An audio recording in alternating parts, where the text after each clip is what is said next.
Hi all, welcome back. आज की class में हम प्रिपरेशन ऑफ ईथर्स शुरू कर रहे हैं।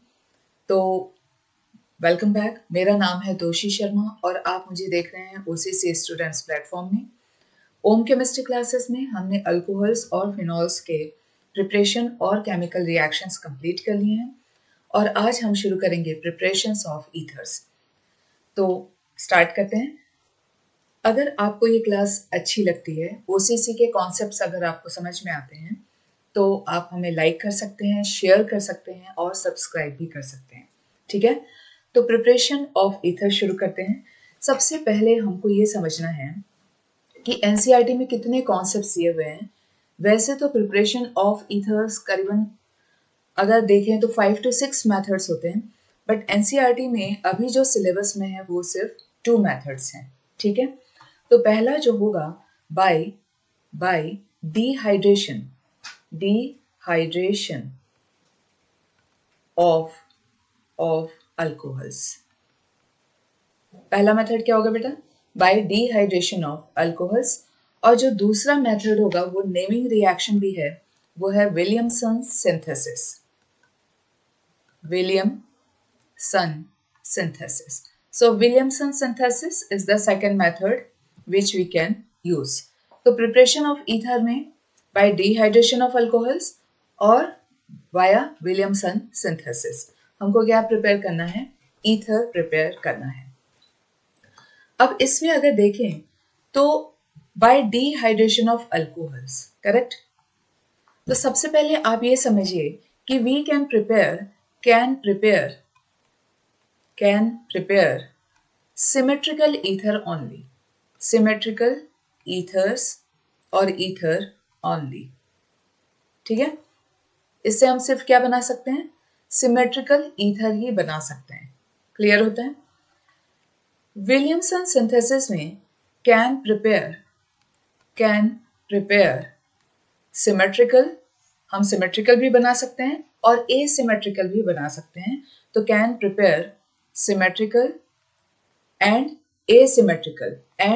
Asymmetrical ethers. दोनों ईथर्स हम इसमें बना सकते हैं।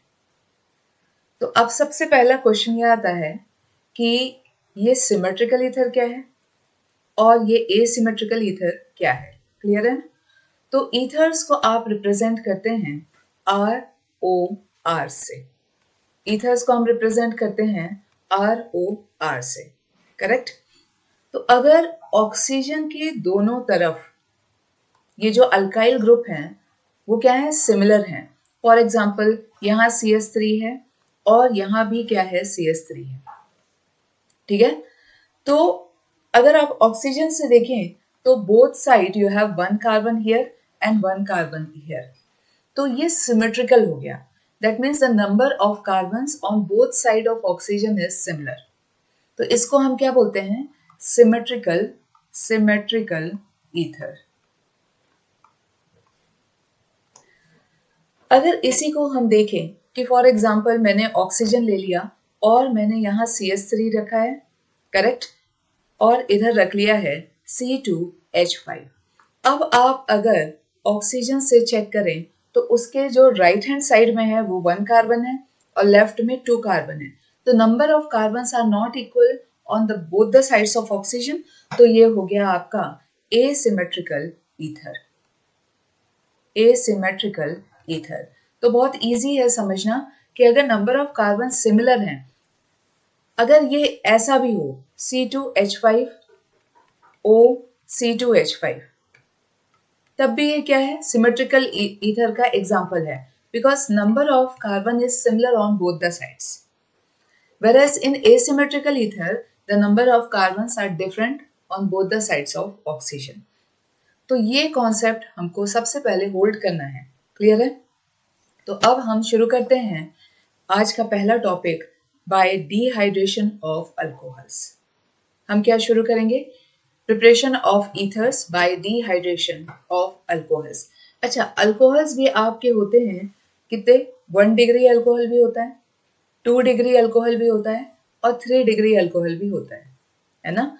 तो हम जो बाय डिहाइड्रेशन ऑफ अल्कोहल में जो हम अल्कोहल यूज कर रहे हैं वो 1 डिग्री होगा, वो 1 डिग्री होगा। 2 डिग्री और 3 डिग्री हम यूज नहीं करेंगे। तो इस पे भी हम डिटेल में क्या करेंगे, we'll talk in detail about this also. Mechanism will complete along with this. So today's topic will be by dehydration of alcohol will prepare ether and its mechanism. Mechanism NCERT में है, तो board वाले बच्चे जो से board दे रहे हैं और उनका आगे टारगेट कुछ और है, वो भी इस मैकेनिज्म को कंप्लीट करेंगे, क्योंकि ये सिर्फ कॉम्पिटिटिव एग्जाम वाले बच्चों के लिए नहीं है, it's a part and parcel of board exam. तो मैकेनिज्म आपको करना ही करना है। टॉपिक डालिए, प्रिपरेशन ऑफ ईथर्स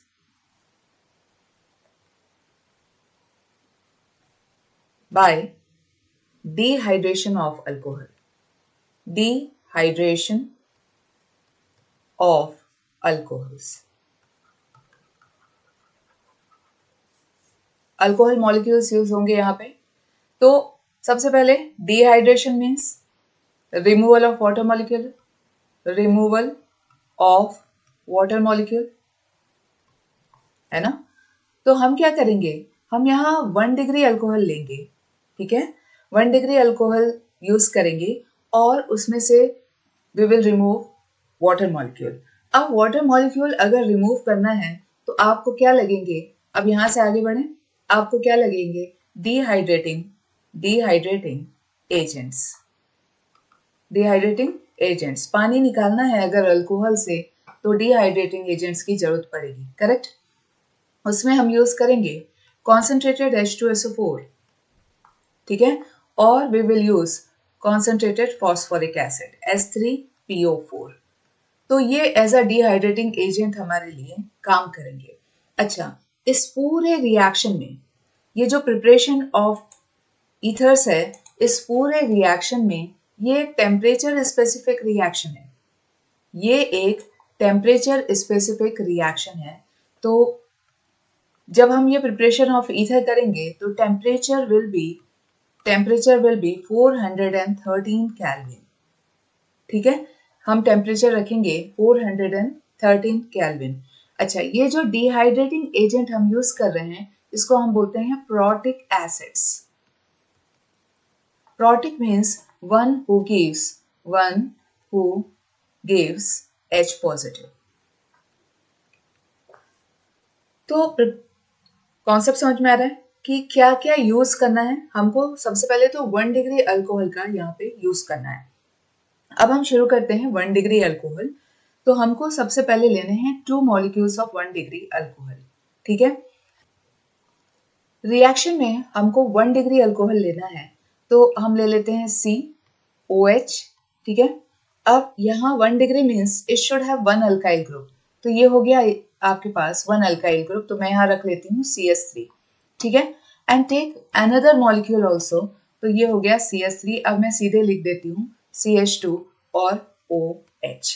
और आपको इसको ट्रीट करना है किसके साथ, कॉन्सेंट्रेटेड H2SO4 या कॉन्सेंट्रेटेड फॉस्फोरिक एसिड। तो ये एज अ डिहाइड्रेटिंग एजेंट काम करेंगे, इनको हम प्रोटिक एसिड बोलते हैं। तो आप रख लेंगे कॉन्सेंट्रेटेड H2SO4। समझ में आता है। टेम्परेचर 413 स्पेसिफिक रहेगा। अगर आप टेम्परेचर इससे आगे ले जाएंगे तो 443 केल्विन में इथीन बन जाएगा, ठीक है। तो वो एलिमिनेशन रिएक्शन की तरफ चले जाएगा। तो टेम्परेचर स्पेसिफिक रिएक्शन ये होती है। अब जैसे ही आप ये रिएक्शन शुरू करेंगे, ये डिहाइड्रेटिंग एजेंट है। ये क्या है, डिहाइड्रेटिंग एजेंट। ये टू अल्कोहल से क्या करेगा, 2 मॉलिक्यूल्स ऑफ अल्कोहल से ये वाटर मॉलिक्यूल को क्या कर देगा, एलिमिनेट कर देगा। तो अब यहां से लिखना अगर आप शुरू करें तो CH3 CH2, so we have CH3 and we have CH2, then there is a oxygen here, तो then there is a oxygen here। अब ऑक्सीजन और हाइड्रोजन के बीच में ये जो इलेक्ट्रॉन था ऑक्सीजन का फ्री हो गया, कार्बन का ये वाला इलेक्ट्रॉन फ्री हो गया है। तो ये जो CH3 CH2 यानी C2H5 है वो यहाँ आ जाएगा।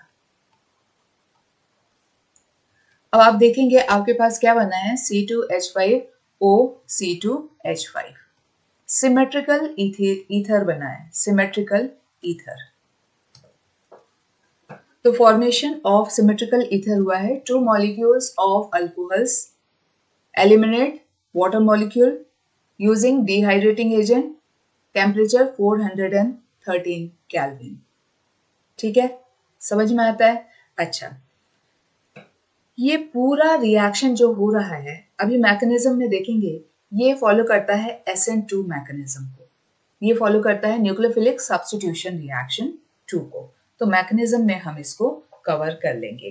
तो व्हाट आर द रिक्वायरमेंट्स, अभी हमने जल्दी से देख लिया है। टेम्परेचर स्पेसिफिक है तो 413 केल्विन। सेकेंड, आपको प्रोटिक एसिड्स लगेंगे, अब चाहे आप कॉन्सेंट्रेटेड H2SO4 यूज करो या आप H3PO4 फॉस्फोरिक एसिड यूज करो। थर्ड ये एक SN2 रिएक्शन शो करता है। Fourth symmetrical ether is formed. Ether is formed. समझ में आता है? आगे बढ़े। So let's move towards mechanism. तो मैकेनिज्म के लिए सबसे पहले आप मेन रिएक्शन लिख लिया करिए। So we have used 2 molecules of C2H5OH, है ना, और इसमें से क्या निकला था, वाटर मॉलिक्यूल निकला था। When you have used concentrated H2SO4 and the temperature was 413 Kelvin, तब आपको क्या मिला था, सिमेट्रिकल ईथर मिला था, इथॉक्सी इथेन इसको बोलते हैं। नॉमेनक्लेचर हम पहले करके रखे हैं और वाटर मॉलिक्यूल यहाँ से रिमूव हुआ था। अगर आपने नॉमेनक्लेचर नहीं किया है तो मैं आई बटन में डाल दूंगी, नॉमेनक्लेचर ऑफ ईथर जरूर करिएगा और फिर आप इस कॉन्सेप्ट को you will understand it faster. अच्छा, सबसे पहला मेथड जो इसमें होता है मैकेनिज्म में, so let's start the mechanism. Protonation of alcohol, सबसे पहले होगा बेटा protonation of alcohol. First step में प्रोटोनेशन ऑफ अल्कोहल। ठीक है, तो सबसे पहले आप लीजिए अल्कोहल मॉलिक्यूल, तो CH3 CH2 और ये है आपका O और ये H। कौन सा अल्कोहल लिया है मैंने, 1 डिग्री अल्कोहल लिया है। क्यों लिया है वो हम मैकेनिज्म के बाद जरूर बात करेंगे।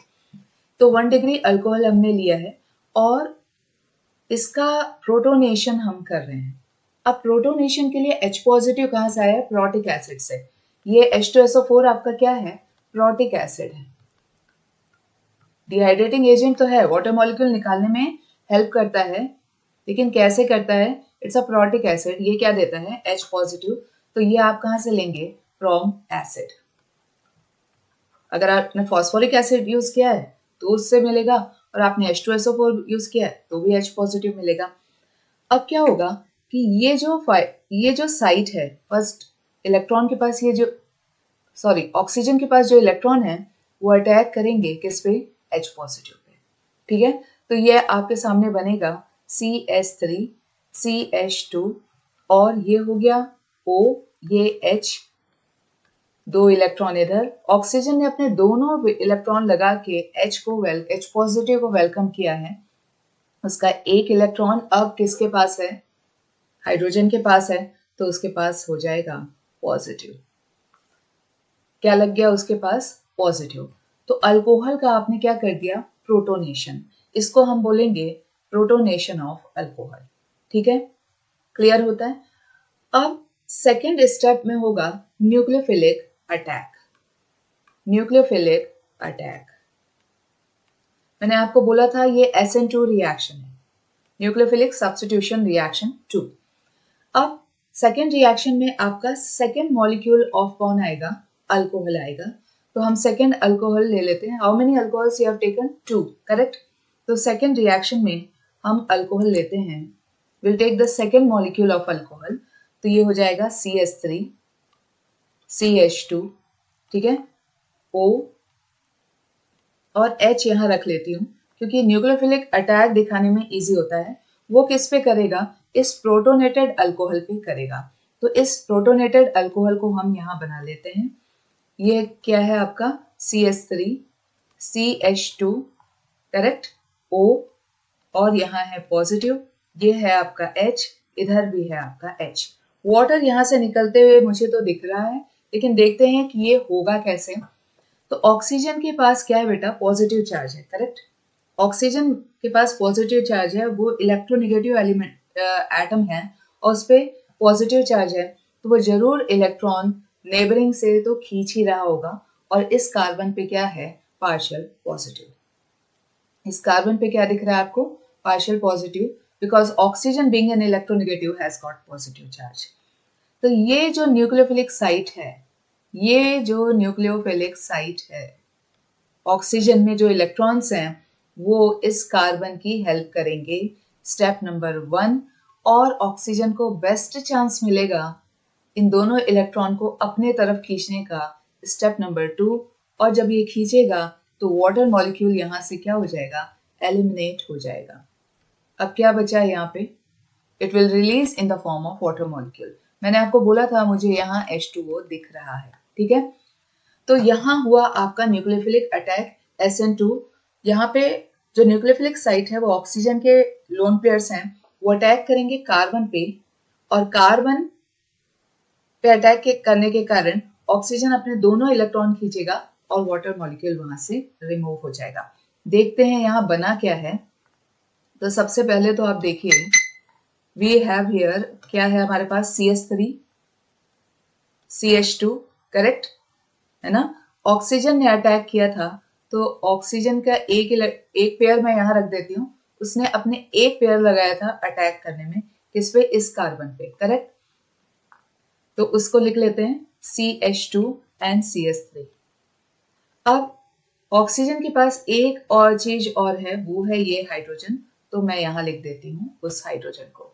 अब क्या हो रहा है बेटा, ऑक्सीजन ने अपना एक इलेक्ट्रॉन इस कार्बन को दिया है, करेक्ट, इस कार्बन को दिया है बॉन्ड बनाने के लिए, correct. So there is a loss of 1 electron for oxygen, तो ऑक्सीजन पे लग गया है पॉजिटिव। अब अगर आप इस स्ट्रक्चर को देखें तो एक चीज समझ में आ रही है कि मैडम ईथर तो तैयार है, सिर्फ ये H पॉजिटिव को हटाना है। यहाँ से ये जरूर यहाँ से ये हाइड्रोजन से अपने इलेक्ट्रॉन खींचेगा। तो थर्ड स्टेप है डीप्रोटोनेशन। डीप्रोटोनेशन, तो मैं यहाँ कलर डिफरेंशिएट कर रही हूँ to show you 2 units. You don't have to differentiate it with colours, ठीक है।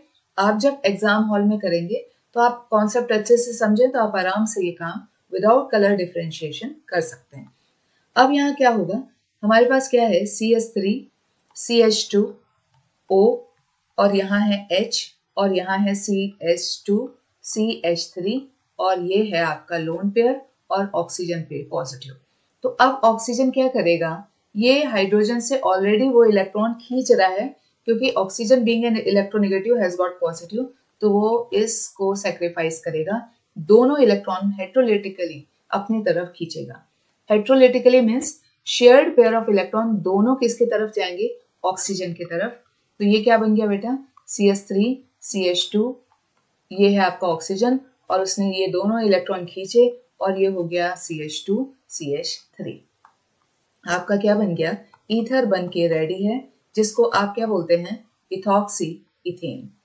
क्या बोलते हैं, इथॉक्सी इथेन। अच्छा, सिमेट्रिकल ईथर बना है। कौन सा ईथर बना है, सिमेट्रिकल ईथर बना हुआ है। तो पहला क्वेश्चन अब हम लेते हैं कि मैडम आपने 1 डिग्री ही क्यों यूज किया, है ना। तो आपने 1 डिग्री अल्कोहल क्यों यूज किया, why 1 degree alcohol is used. तो 1 डिग्री हम इसलिए यूज करते हैं क्योंकि वो क्या होता है, लेस हिंडर्ड रहता है। उसको करना क्या है, न्यूक्लियोफिलिक सब्स्टिट्यूशन। यहाँ पे ये क्या कर रहा है, न्यूक्लियोफिलिक सब्स्टिट्यूशन। अब न्यूक्लियोफिलिक सब्स्टिट्यूशन सबसे इजीली किस में होता है, 1 डिग्री में, क्योंकि वो लेस हिंडर्ड रहता है, लेस हिंडर्ड।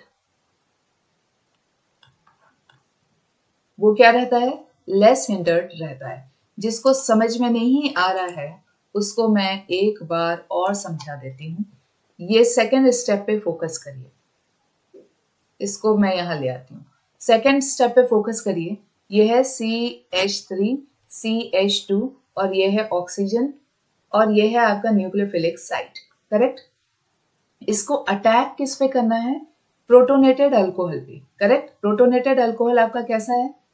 CO, यहाँ H, यहाँ H, यहाँ पॉजिटिव, ये इधर ऐसा, और यहाँ पे देखिए CH H और ये है CH3, ये वाला स्ट्रक्चर मैंने यहां लिखा है, ठीक है।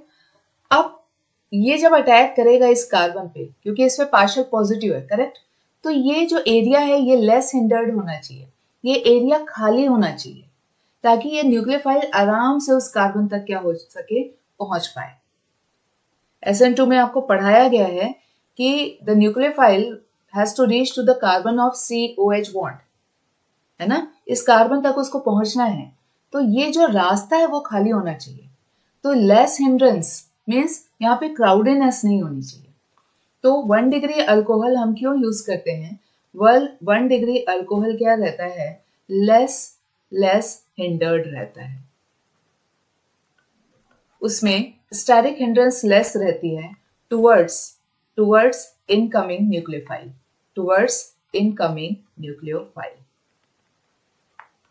तो ये एक असर्शन और रीजनिंग का क्वेश्चन बन सकता है, तो इस पे आप ध्यान जरूर रखिएगा, ठीक है। मैकेनिज्म समझ में आ गया, बेसिक कॉन्सेप्ट समझ में आ गया। अब आगे बढ़ते हैं कि और एक और क्वेश्चन ले लिया कि why we are using 1 degree alcohol only. आप 2 डिग्री करेंगे तो स्टेरिक हिंड्रेंस बढ़ेगा, 3 डिग्री करेंगे तो स्टेरिक हिंड्रेंस और बढ़ेगा। तो SN2 रिएक्शन किधर शिफ्ट हो जाएगा? SN1 की तरफ, और SN1 भी नहीं होता है, फिर वो एलिमिनेशन करके एल्कीन बना लेते हैं, ठीक है। तो हमेशा यूज करिएगा 1 डिग्री अल्कोहल।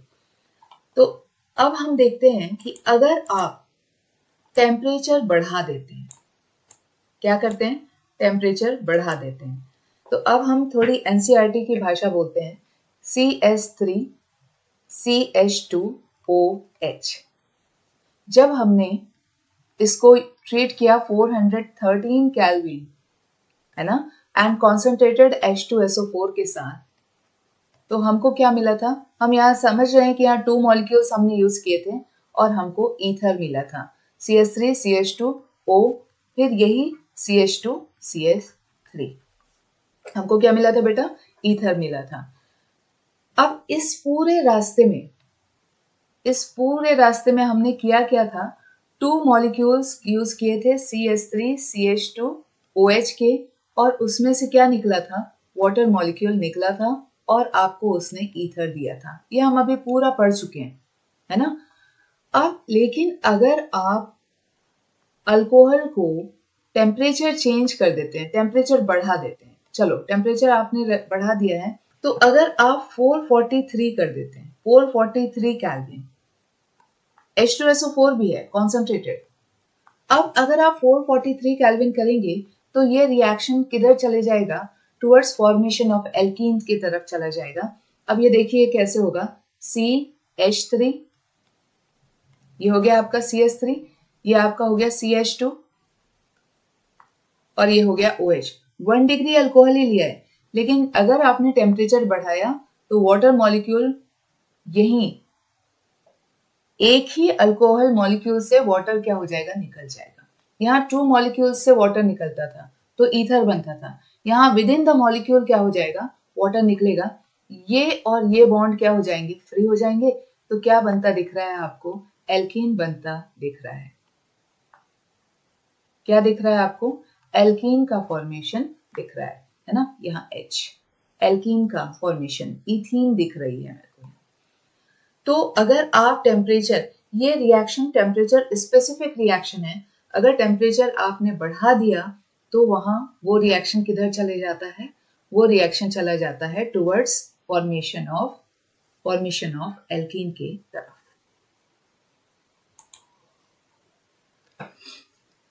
अब इस क्वेश्चन पे देखिए कि आपको क्या बनाना है? इथाइल मिथाइल ईथर, है ना। तो आपको क्या बनाना है? इथाइल लेना है मिथाइल लेना है और ईथर लेना है, तो C2H5O आपको क्या बनाना है? इथाइल मिथाइल ईथर बनाना है ना। तो इसके लिए हम बायोमोलिकुलर डिहाइड्रेशन एप्रोप्रिएट नहीं है बोल रहे हैं। क्यों नहीं है देखते हैं। मैंने आपको बोला था सिमेट्रिकल ईथर ही बन सकते हैं, और ये क्या है बेटा? एसिमेट्रिकल ईथर है। ये कैसा दिख रहा है? एसिमेट्रिकल ईथर दिख रहा है। तो इसको अगर आपको बनाना है, तो आपको क्या लेना पड़ेगा? आपको लेना पड़ेगा इथेनॉल। ये इथाइल कहां से आएगा? इथेनॉल से। फिर आपको लेना पड़ेगा मीथेनॉल। ये CH3 कहां से आएगा? मीथेनॉल से। अब आप यहां से निकालोगे वाटर मॉलिक्यूल, है ना। वाटर मॉलिक्यूल क्यों निकालोगे? क्योंकि 413 केल्विन में जब आप H2SO4 रखोगे, जो कि एक डिहाइड्रेटिंग एजेंट है, तो क्या बना देगा वो? Ethyl methyl ether. Ethyl methyl ether.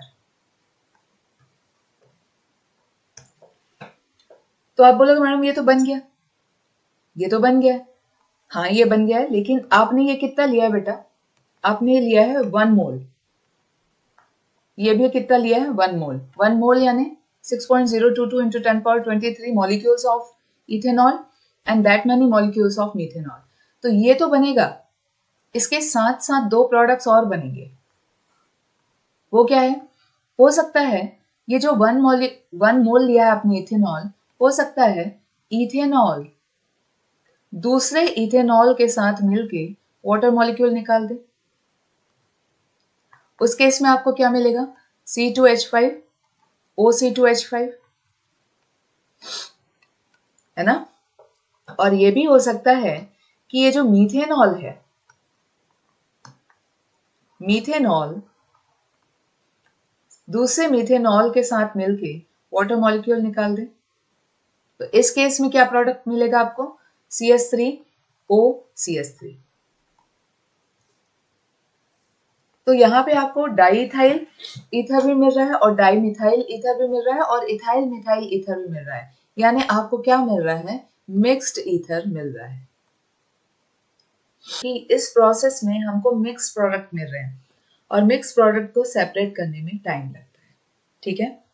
So I hope you understood all the concept of dehydration of alcohol and formation of ether.